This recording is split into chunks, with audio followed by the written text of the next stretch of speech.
efa maika mioalina ny andro ka efa niomana ny anisany ao indro tonga taratrafa vaovao izay nitondra hafanana deana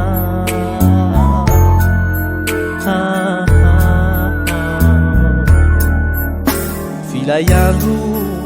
saika haizina teo tsy tsaroko akory izay niseho fa mangahoahay inirao malokiny tikanao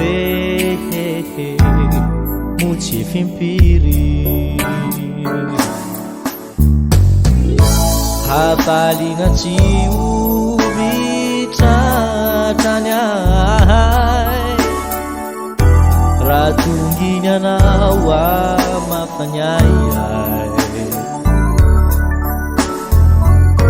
zary fahanginana no saikany aina bodeuka nihira noenti maneo lay fitiavako anao hanjary lalina ny ao amkoko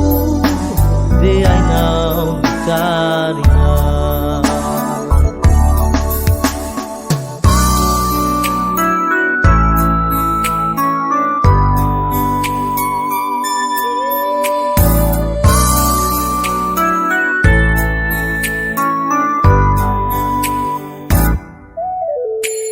andro iray izay nataoko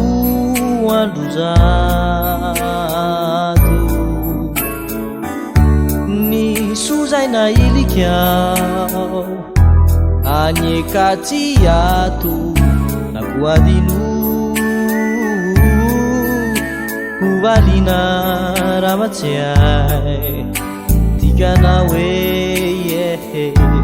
ry olonko ahay hafalina tsy ovitratrany ahay raha tonginy anao na mafanyayay zary fahanginana no